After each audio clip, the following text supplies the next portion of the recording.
at your service. And we have a very special guest today. So we are going to have amazing conversations.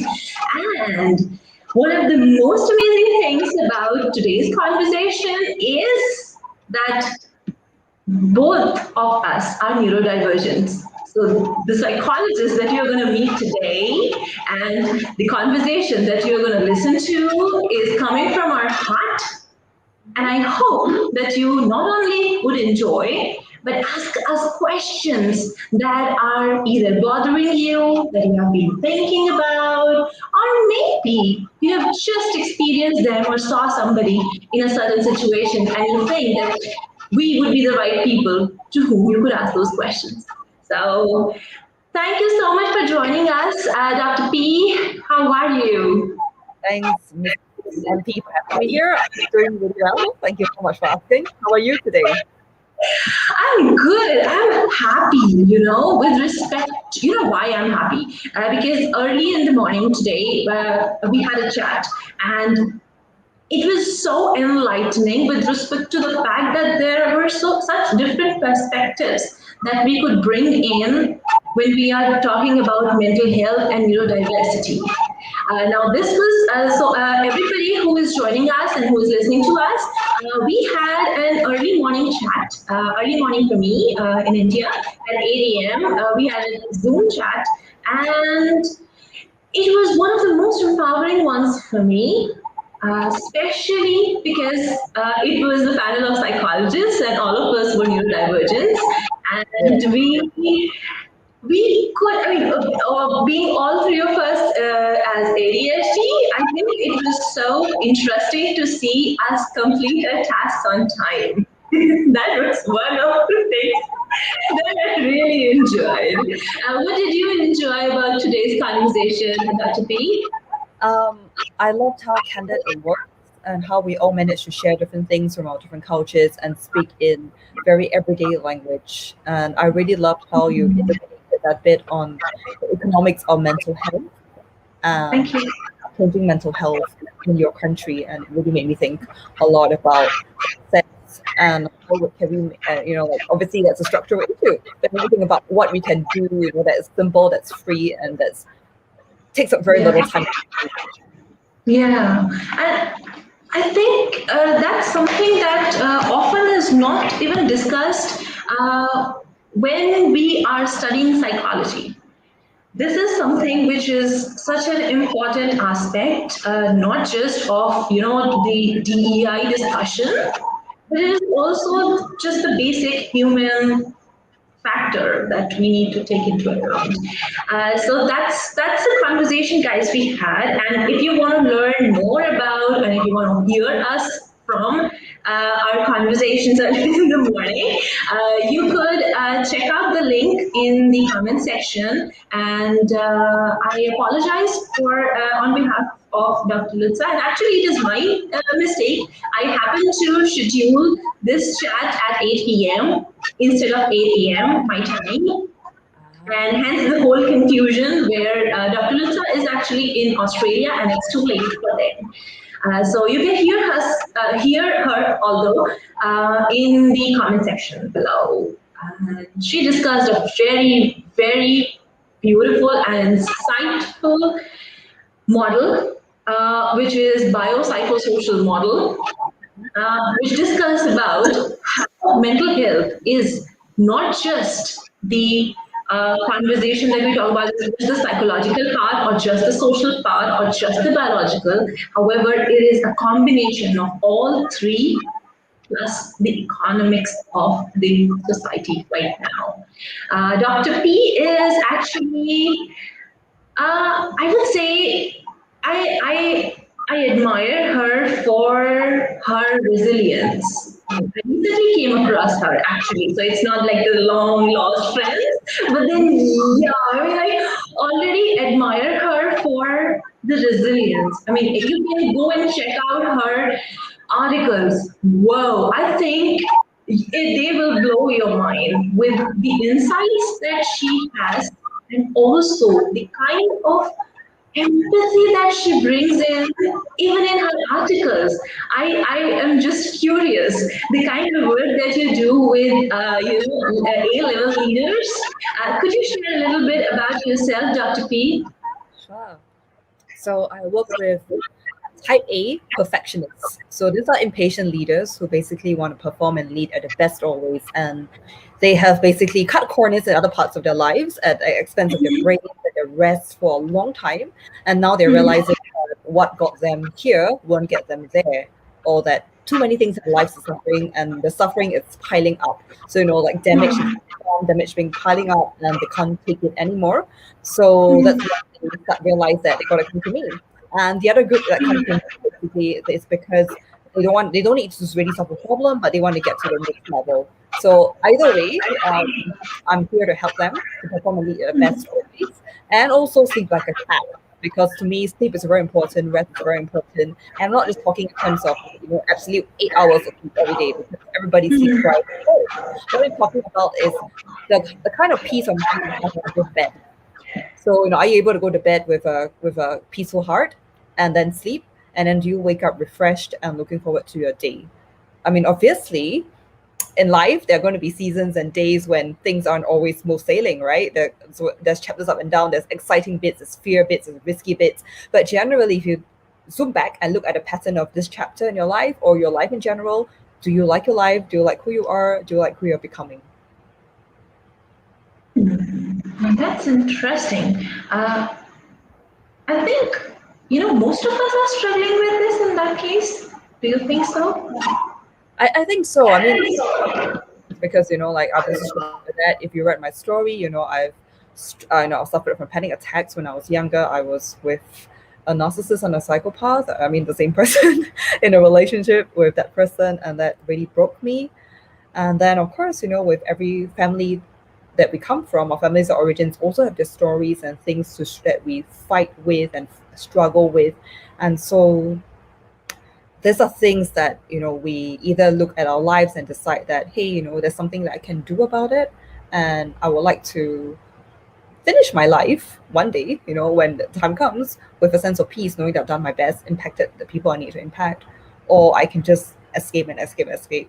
But like throw all the band-aids on top, escape all I want to escape.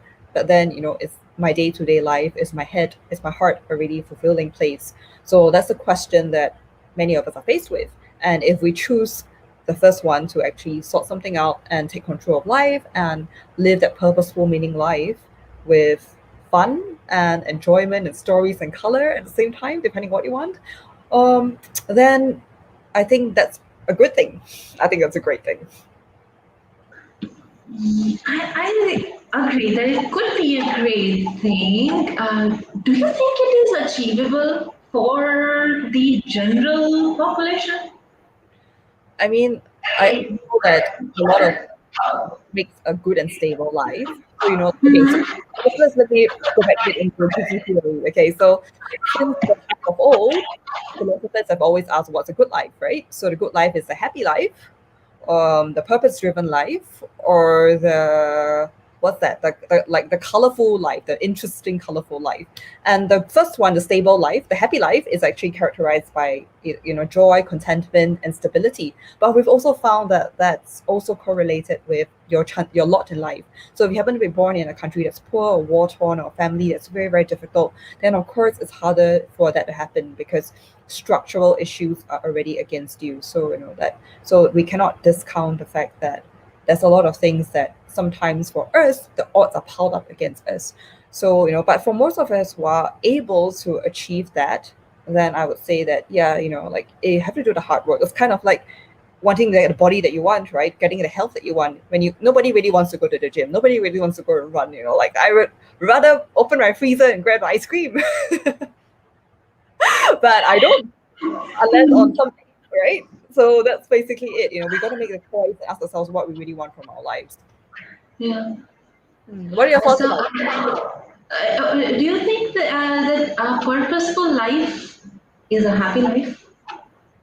It depends on whether you from that purpose.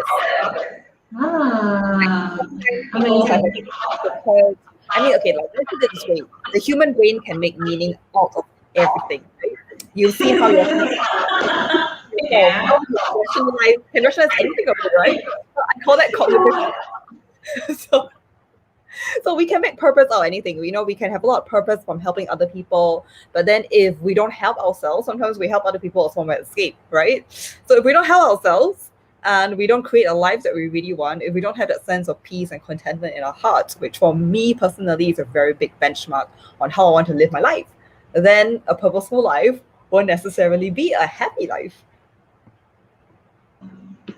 Oh wow, this is actually so complicated. I mean, it is simple, but then it is complicated.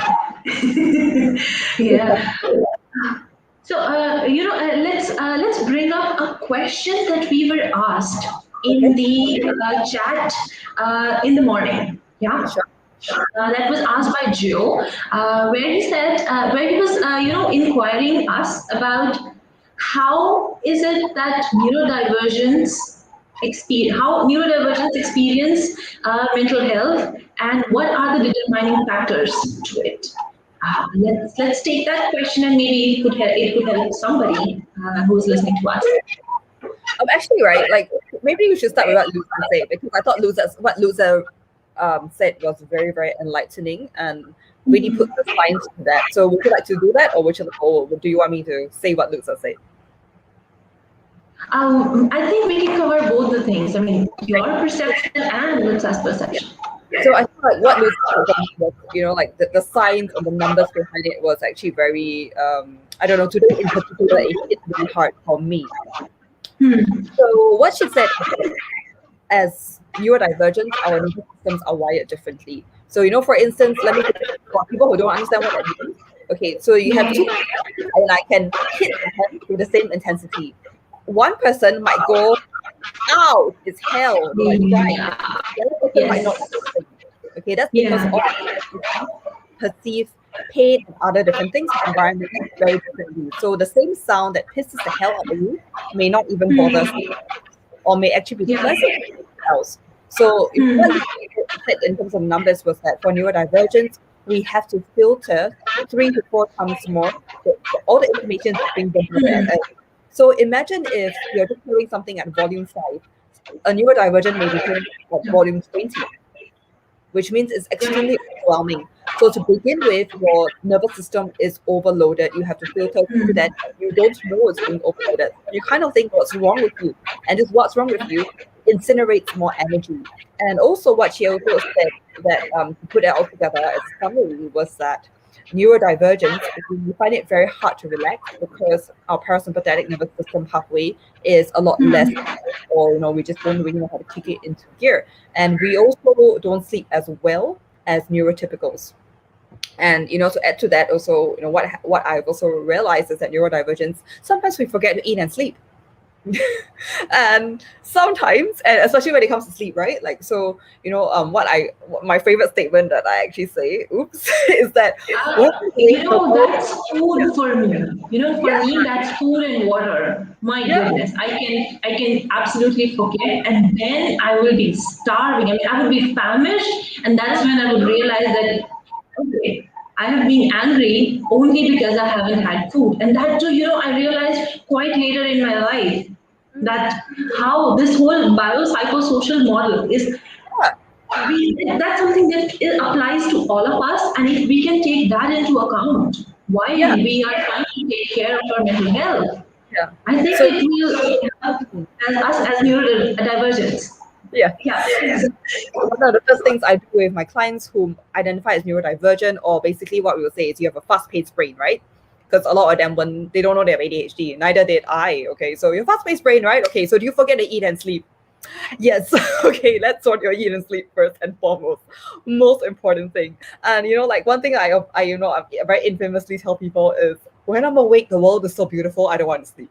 And when I sleep, the world is so beautiful, I don't want to wake up. So it's a very, very strange thing that we struggle with. This is not to make it an excuse, but rather, this is how I'm wired. And so this is what I need to forgive myself for before I can put in place the structures and the discipline to get my life in the shape that I needed to be. Uh, as we discussed in the morning, Dr. B, this whole um, idea and this whole change comes through awareness, right? So only when we are able to bring awareness to what is going on within and around us, Yeah. can only we be able to make I don't know, maybe we can take a step. Like even if, even reaching out to a psychologist is Yeah. an act of bravery and courage. Yeah. And, but then to be aware, I think, personally, I really think that not everybody can afford psychologists. Definitely. Right. We charge by hour, and that's still not accessible to most of the population around the globe. So what could be some practical tips that you think that we can share with everyone? Yeah. Maybe a couple of them, so that we will write them down later on, so that anybody who would want to read, they can read through it as well. But then if we can discuss, it would be wonderful. Yeah, I think this so ties in with about economics and access. So thank you for raising that. So my first thing that I would say is develop an emotional vocabulary. So quite so often we talk about EQ, emotional intelligence. We talk about developing EQ as a leader, as a manager, as a team player. And there's so much training on how to communicate with people based on EQ. But EQ is also about knowing who you are and how you're wired and how to have this mastery of yourself. And so you can do all the things about playing well with others, but if you don't play well with yourself, then that's going to suck. Okay. So one way of doing that then is basically to learn to develop awareness of what's going on within you. And I know that many people think about therapy, psychology as feelings, feelings, feelings. I don't want to be crippled by feelings. And I totally agree, because the last thing I want to do is just put my feelings all day long till the cows come home, because then my feelings become coagulated because I'm obsessed with them, right? And then I get stuck in analysis paralysis. But instead, what we're talking about is actually developing awareness of what's going on, because emotions, the word emotions, think of it that way, will move. They're fluid. So I'm not trying to coalesce them. I'm trying to identify them, because identifying them gives them less power. It brings your power up. Because we know that suppressing, all the data has shown that emotional suppression actually brings all our emotions up with a vengeance. And that's why we get panic attacks. Like, I remember my panic attacks was actually happening because my body was telling me, hey, you're not listening. If you're not going to listen, I'm going to erupt in a panic attack and scare the hell out of you. And that's exactly what it did until I listened. So basically, when I talk about emotional vocabulary, it's very, very simple. So, for some of us, especially those who are neurodivergent, we may not know what we're feeling. So let's start with very simple. Okay, first, is it a neutral thing, a positive thing, or a negative thing? Now, this is just very, very instinctive. Okay, this is before your brain starts to Photoshop it and give yourself 1 zillion reasons. Okay, so it's just like, okay, this is good, this is bad, this is meh, normal, neutral, whatever. Start with that if you have problems accessing your feelings. Okay, then you ask yourself, where do I feel it in my body? Because we know emotions are stored in our body, right? Just like trauma is. So, like, for instance, whenever I feel like when somebody is being really irritating or has very bad boundaries, or I'm listening to a story of my clients tell me about that, 5 seconds before, my shoulder will start to ache, this part. And I know what's coming on. So this is basically where I store that, bad boundaries kind of feeling. Interesting. So we all have, so we all have barometer in our body. And what is actually one of the things we do is I tell them, draw a stick figure and color in all the different feelings that you have, the good, bad, the meh. Okay, so for instance, and then to help you, you might even want to call this feeling, give the feeling an instinctive color, because this means that this feeling is not your identity. When we are scared of losing our identity, like, okay, who am I? I'm not anxious anymore. Then many people will think like that, right? Because they spend their whole life anxious. So they won't want to feel the anxiety or the anger. But if you give it a color, it's like, okay, a sweater I can throw away, not a limb I have to lob off. That's the difference. Okay, associate with the thoughts that are going in your head the moment that happens. So, like, panic attacks, we're both familiar with that, right? So, for instance, like panic attack, some people's first thought is, people laugh at me. That's a lot. Other people is, I need to escape. so they need fresh air. There's somewhere in their lives. Okay, other people will be asked to comply. So there's like this very, very deep instinctive thought, feeling, whatever you call that. The first step you want to have in developing emotional vocabulary. And then, of course, after that, you can Google something like emotions wheel, which is really amazing. So it tells you how happiness isn't just happiness. Happiness can be contentment, it can be joy, it can be a sense of relief, it can be pleasure, it can be euphoria. And this is basically what psychologists call emotional granularity. And the more granular we get into our emotions, so we're like, so instead of just red and blue, we know the shades of red, okay? And the shades of dark red. Okay, so the more granularity we have in emotions, the more control we have over our lives, the less likely people are to develop psychological, issues to the point where they need diagnosis. The less likely they are to need hospitalization and medication for any kind of mental health challenges. So bear in mind, though, that they go through mental health challenges in their life. This is part of being human, and that's all I need to say about that. Okay, and then the second takeaway would be related to what you raised this morning, learning how to breathe. So breathing is so important. Like most of the time we take it for granted, and a lot of times clients tell me, like in confidence, that they say things like, my company has been sending me for all this meditation retreats and or these breathing exercises, but you know what, like, or my friends keep making me go for that, but you know what, seriously, I come out of it feeling worse, and there's a reason for that. Okay, this is not to say these are bad things. Okay, so I'll be like, okay, come, let's think about a time when you're last stressed. Let's get you in a headspace. Okay, let's get you to breathe. And how are you breathing? Okay, and you know what, 100% of them tell me they are sucking in their belly when you're breathing. So if you can't get the basics of your breathing right, then if you're doing that for a whole weekend, you're going to feel like shit. Okay, so a deep breath first requires you to breathe correctly. So if you think about it this way, you put one hand on your belly and make sure that when you inhale, you are inflating your belly like a balloon. And when you exhale, you are deflating your belly. You can do all sorts of, like funky breathing methods. I'm not interested in that right now. Let's talk about just making sure that your inhale is about filling you up and your exhale is about helping you let go. Because what happens is a lot of us, when we are stressed, we hold our breath. And I think James Nestor, the author of Breathe, has found that when those of us who hold our breath for as long as 30 seconds, what happens is that has equivalent effects of sleep apnea, which we know is very dangerous for us, for our brains, our functioning, everything else. And many of us naturally hold our breaths when stressed. Okay, it's about learning to play dead on the savannah if there's a predator over there. The other thing that we do when we are stressed is that when we breathe in, automatically we suck in our breath, our belly. And when it happens, our chest constrict, our brain picks that up. It thinks, oh, she's in trouble, he is in trouble, she's in trouble. Okay, let me send more adrenaline and cortisol. And then your body starts to hunch and you start to feel worse and worse and worse. And also, when we take photos, what happens? We suck in our bellies. So we naturally think that taking a deep breath is synonymous with sucking in your breath. So breath training, fundamentals of that is very, very important. Then you can start pairing with breathing in for 4, holding for 7, breathing out for 8. I don't really care what you do later on until you get it. And today we also will be talking about getting not into nature, but bringing nature to you. Maybe you want to talk about that.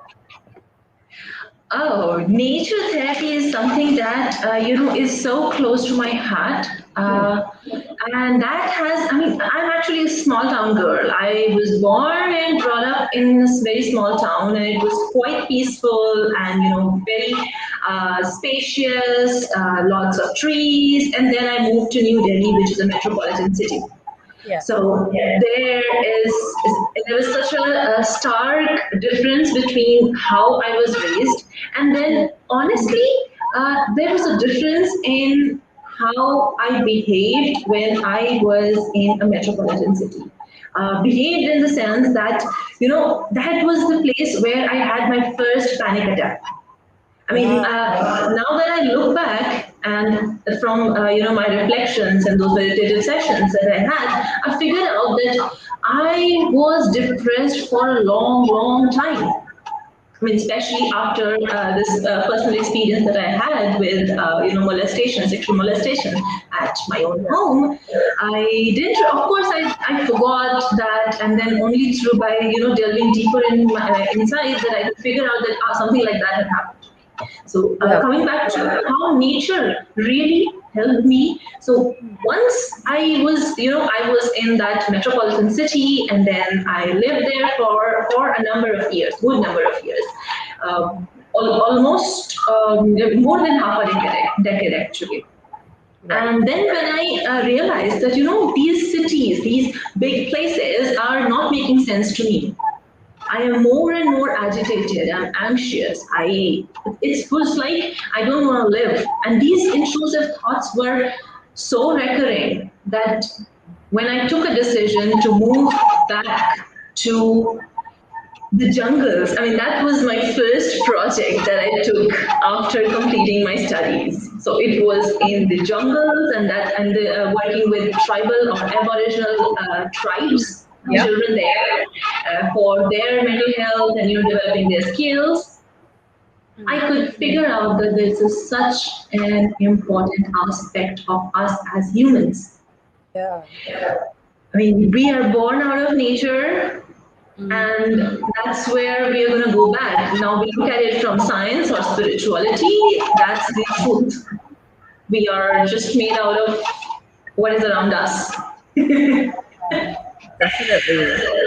So being close to it is so important. So yes, you're saying? So I said, thank you so much for sharing your very personal story. Like, I can totally visualize what's going on. And so, for a person listening to this, what would you recommend for them in order to access nature, especially, let's say, if they're being locked down, or if they can't, let's say they have a very busy life and they just can't escape to the forest, what can they do? Yeah.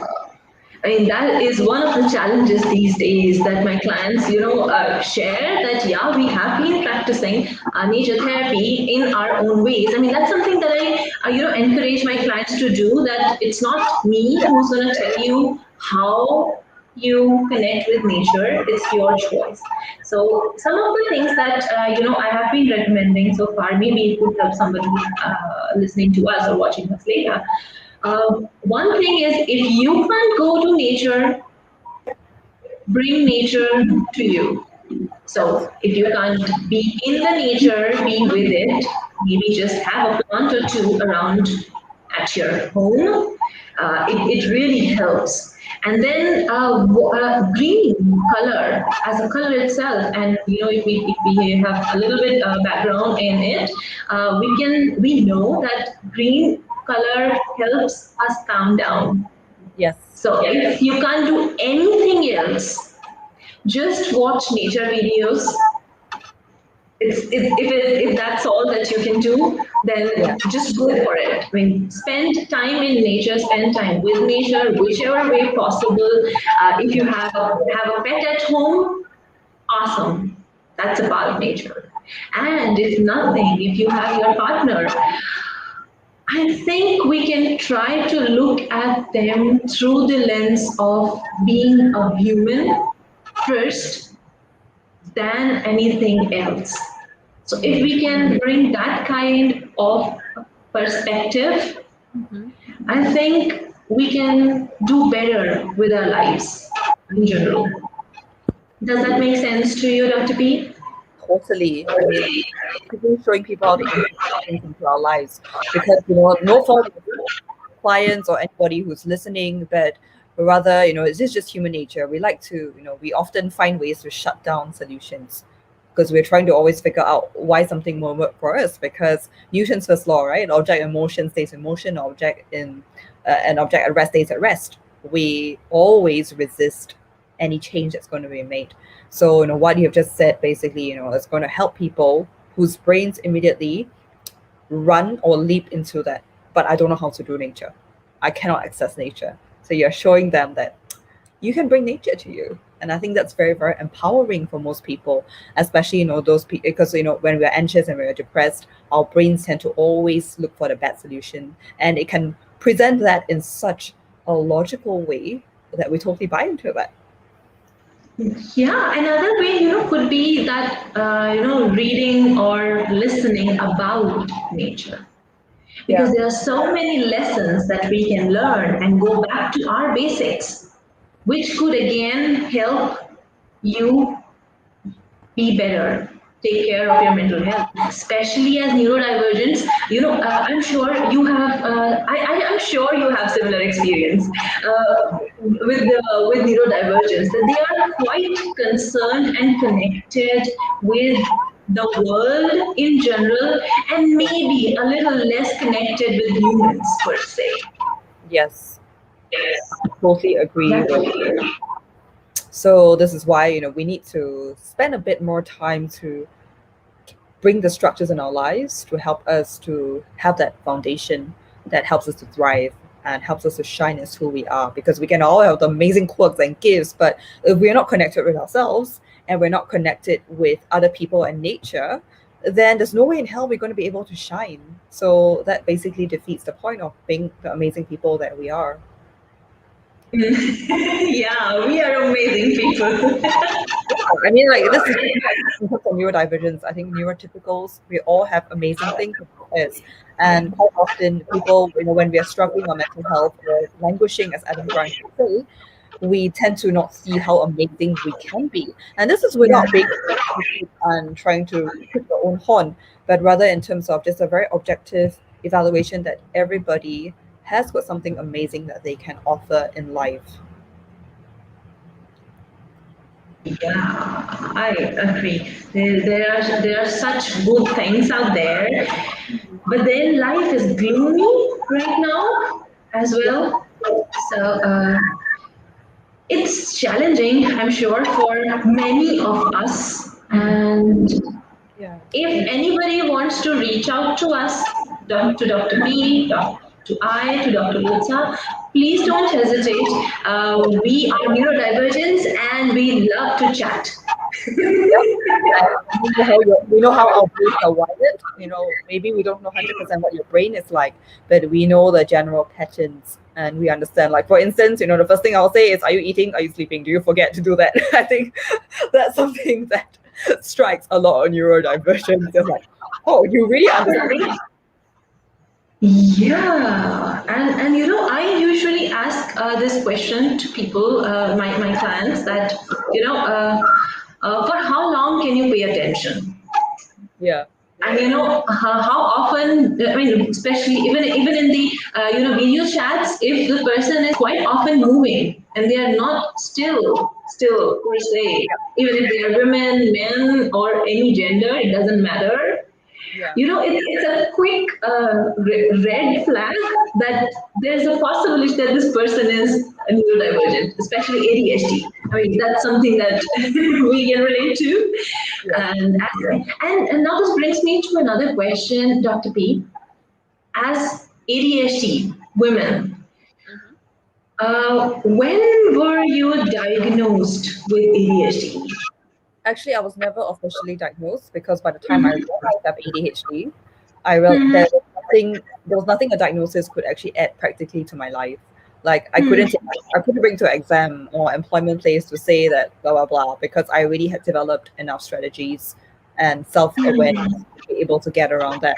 So I mean, I've taken tests in terms of personal pace, and I don't know whether you heard of that. It's done by this. I can't remember what this company is, but basically one of these international firms that I work with, we basically give everybody a pace. So my personal pace is 99 out of 100. Yes, it's that fast. Wow. Just So, me having learned to speak slowly. oh, everybody who is watching us and who would be watching us, guys, please know if you are a high achiever, Dr. P is for you. She's just right there at your service. She has been a high achiever. I mean, please go check out her LinkedIn profile. You will be amazed at the kind of things that she has done. And please go check out her articles. They are amazing and full of information and strategies that you can use in your everyday life. Now, Thank you. Yeah. you're most welcome. Dr. P, Do you think the culture has a role to play in helping you develop strategies and to be able to not uh, be withheld because you had ADHD. You have You mean my ADHD. culture or general culture? Your culture. Um, well, actually, I would say that my culture is one that stigmatizes anybody that's not normal, that's Hmm. wired differently. So from a very young age, I was known to be a bit weird, a bit disruptive. So some teachers would love me because I did very well. Some teachers just didn't like me because I would look too fast. And so, but what I'm really lucky for is my microculture in my family because my father, very likely, I think I'm 150% sure that he has ADHD. So my father moves Hmm. very, very quickly. His brain moves at insane speeds.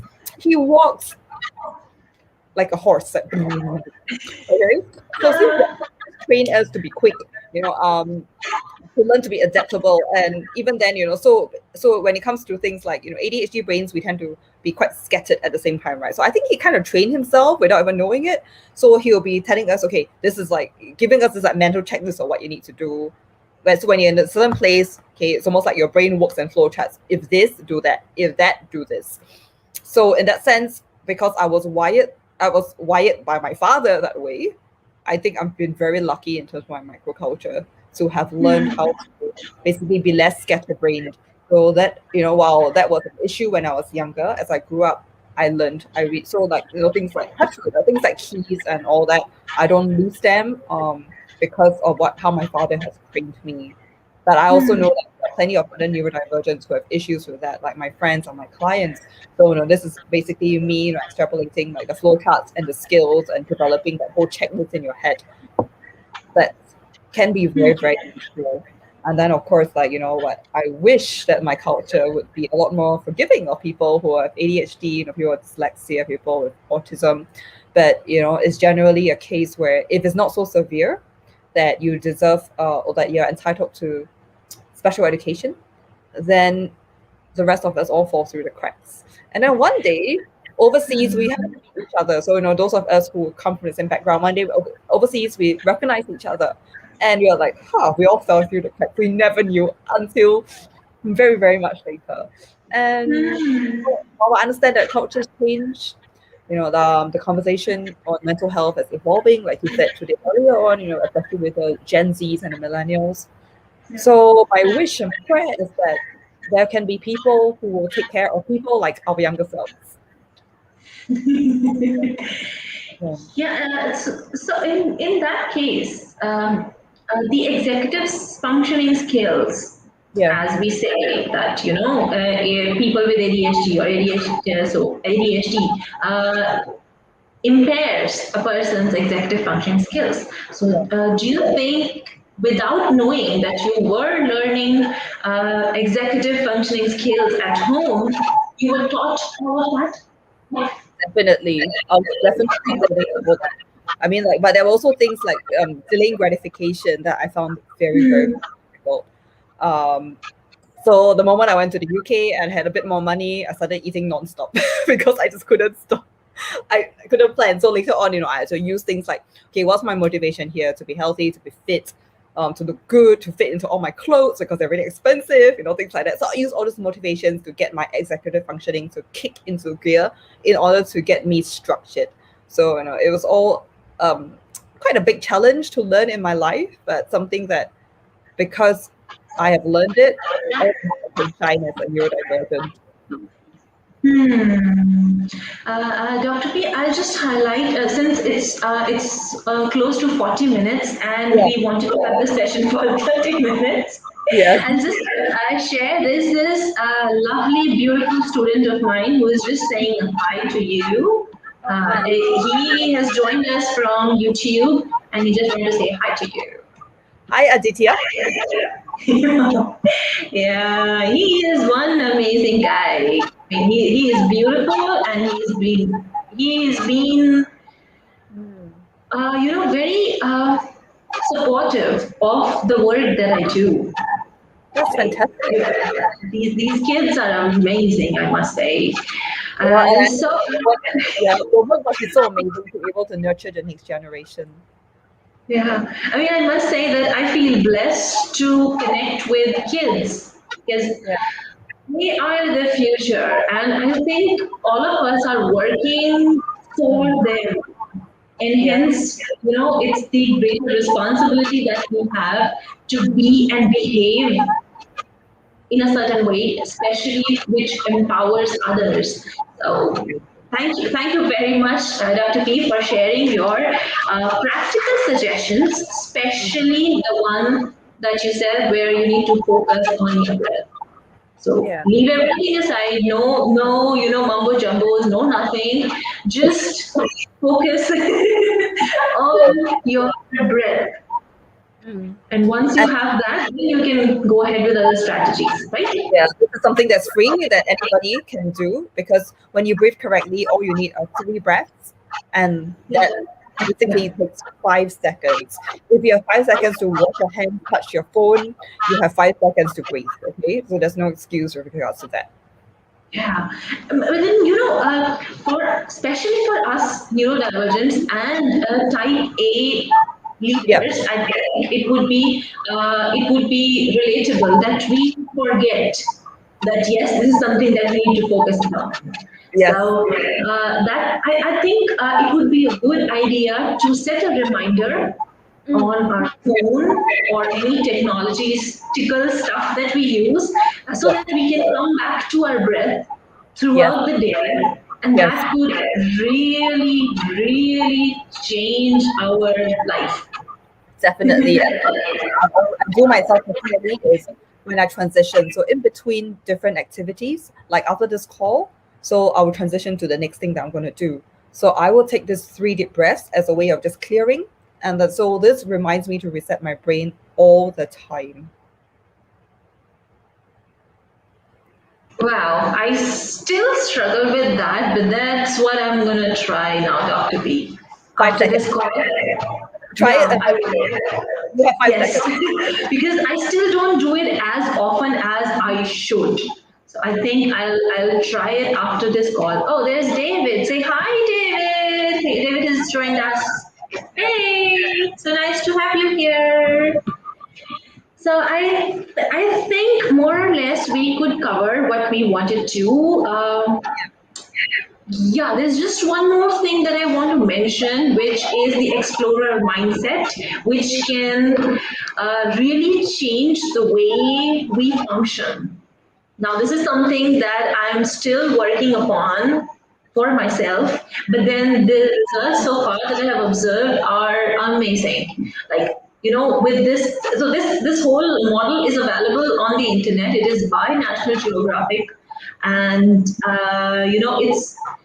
it's so beautiful with respect to the fact that it connects you with the nature while being where you are. So it asks you to be curious. There are attitudes that you need to develop as an explorer with the explorer mindset. It's not growth mindset, it is not fixed mindset.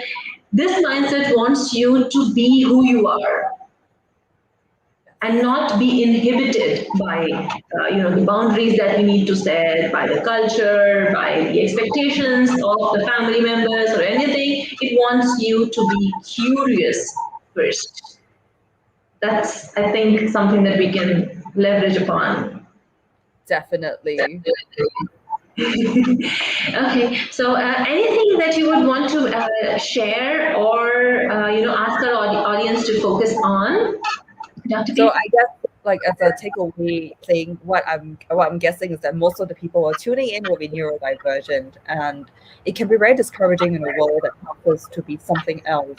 And Yeah. while we know it's really important to know the rules of the game in life, it's also really important to shine who we are. So just remember that it's a game of both. Know how the world plays the game, know the rules, and then Yeah. also learn how you can shine as you while playing this game. And so this way we can leverage our skills fully.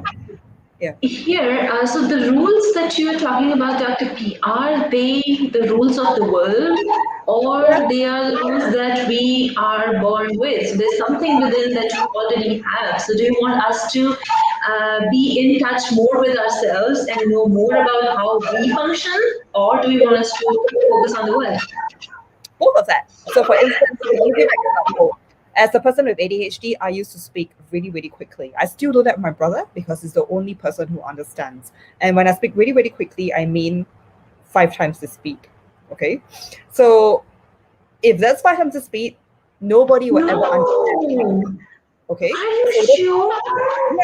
my brother and I, our brains move that quickly. So Wow.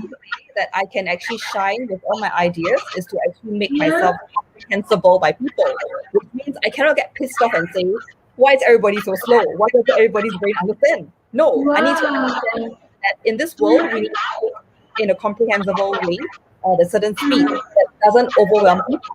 So now when I listen to people who are too quick, sometimes my heart goes boom, boom, boom, because I understand what it feels like. I've got that empathy now. So this is what I Ah. understand how the game is played in life. Or we even want to call it a game, call it just the rules of life. And then shine and convey your ideas, because you can be the amazing person that you are, but if nobody understands you, nothing is going to go through.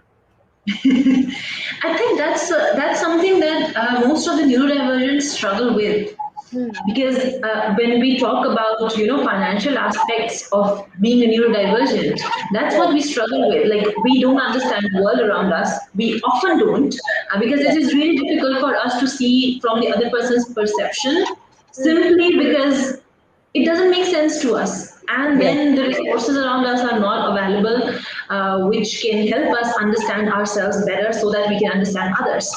Yeah. So it's actually so tricky Mm.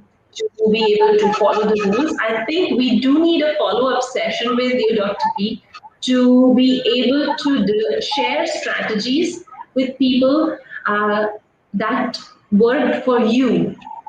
Okay, we would love to. Yep. Okay, awesome. Thank you so much. Thank you so Okay, much. well, I can help you do that. And then on when we're going to do that, and then yeah, why not?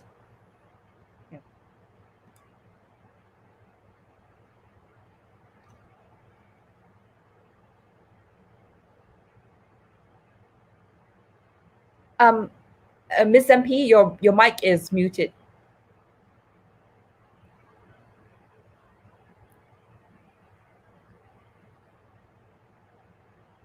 Still muted. Yeah.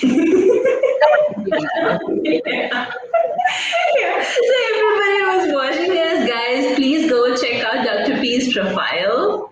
She is also on Twitter, and she has a beautiful website that I think the very least that you can do is go and check it out. That will help her with Google Analytics, and her profile will be up whenever somebody else is searching for her. So please, at least that's the least that you can do. Then you can also go and check out her articles, and please feel free to get in touch with her. You can get in touch with me, and let's stay tuned and hope to see you all soon again. I'm so excited. Okay. Thank you so much, Dr. P. Thank you very much for joining us, and especially at this hour.